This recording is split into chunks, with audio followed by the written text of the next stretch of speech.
আসসালামু আলাইকুম, welcome back to my channel. আমার আজকের রেসিপি গরুর মাংস রান্না। গরুর মাংস রান্নায় কিভাবে আপনারা বিয়েবাড়ির স্বাদ পাবেন আজকে সেটাই আমি তৈরি করে দেখাবো। আমি একেবারে বিয়েবাড়ির মাংসের স্বাদের মতো করে মাংস রান্না করে দেখাবো। আপনারা যদি আমার রেসিপিটা প্রথম থেকে শেষ পর্যন্ত ফলো করেন তাহলে পারফেক্ট গরুর মাংস রান্না করতে পারবেন। আমি এখানে 1.5 কেজি পরিমাণ গরুর মাংস নিয়েছি। গরুর মাংসটা হাড় চর্বি সহ রেগুলার পিস করে কেটে খুব ভালোভাবে ধুয়ে পানি ঝরিয়ে নিয়েছি। এর ভিতরে দিয়ে দিচ্ছি 4 পিস কাঁচামরিচ, লবঙ্গ দিয়ে দিলাম 8-9 পিসের মতো, দিয়ে দিচ্ছি দারুচিনি 5 টুকরা। এখন এর ভিতরে দিয়ে দিচ্ছি তেজপাতা 3টা, আমি একটু মাঝখান দিয়ে ছিঁড়ে দিয়ে দিচ্ছি। এরপর দিয়ে দিতে হবে এখানে এলাচ। আমি এখানে সাদা এলাচ নিয়েছি 5টার মতো, একটু থেতো করে দিচ্ছি, এতে করে ফ্লেভারটা সুন্দর আসে। দিয়ে দিচ্ছি স্বাদ মতো লবণ। এরপর এখানে দিয়ে দিচ্ছি জিরা বাটা 1 টেবিল চামচ পরিমাণ, চাইলে এখানে জিরার গুঁড়াও দেওয়া যাবে। রসুন বাটা দিয়ে দিলাম 1.5 টেবিল চামচ পরিমাণ। এখন দিয়ে দিচ্ছি আদা বাটা 1 টেবিল চামচ পরিমাণ।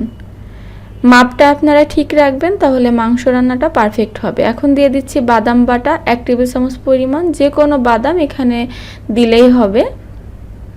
ধনে গুঁড়া দিয়ে দিলাম 1/2 চা চামচ। এখন দিয়ে দিচ্ছি লাল মরিচের গুঁড়া, স্বাদ মতো দিয়ে দিবেন। চিলি ফ্লেক্স দিয়ে দিচ্ছি 1 চা চামচ, এটাও আপনাদের স্বাদ মতো দিবেন। আর এখানে গোলমরিচের গুঁড়া দিচ্ছি 1/2 চা চামচ। আমার কাছে গোটা গোলমরিচটা নাই, এজন্য আমি গুঁড়া দিয়েছি।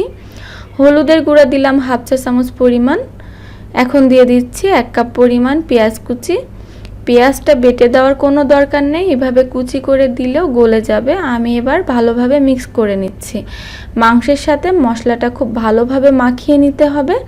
চাইলে এই কাজটা আপনারা হাত দিয়েও করতে পারেন, তবে আমি এরকম চামচ দিয়েই করে নিলাম। আমার মনে হচ্ছে এখানে হলুদ গুঁড়াটা একটু কম হয়েছে, তাই আমি একটু হলুদ গুঁড়া দিয়ে দিলাম। তারপরে দিয়েছি এখানে তেলটা আপনারা আপনাদের পরিমাণ মতো দিবেন।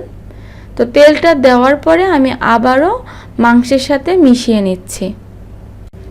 আপনারা চাইলে এই পর্যায়ে অনেকক্ষণ রেস্টে রাখতে পারেন, তবে আমার হাতে সময় নেই। আমি চুলাটা জ্বালিয়ে দিচ্ছি এবং ঢাকনা দিয়ে ঢেকে দিচ্ছি। মাংস থেকে পানি বের হয়ে আসা পর্যন্ত অপেক্ষা করব। 9 থেকে 10 মিনিটের মতো হাই হিটে জাল দিলে দেখা যাবে পানি উঠে এসেছে। তো আমি এখন ঢাকনাটা খুলে ভালোভাবে আবারও নাড়াচাড়া করে নিচ্ছি। নিচের মাংস উপরে আর উপরের মাংস নিচে, এইভাবে নাড়াচাড়া করে নিতে হবে। কিছুক্ষণ পর দেখা যাবে মাংস থেকে আরও পানি উঠে এসেছে।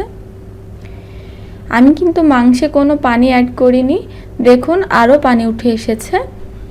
তো আমি ভালোভাবে নাড়াচাড়া করে দিয়েছি। এখন আবারও ঢাকনা দিয়ে ঢেকে মাংসটাকে আধা সিদ্ধ করে নিব এবং একটু পর পর ঢাকনা খুলে মাংসটাকে নাড়াচাড়া করে খুব ভালো মতো কষিয়ে নিতে হবে।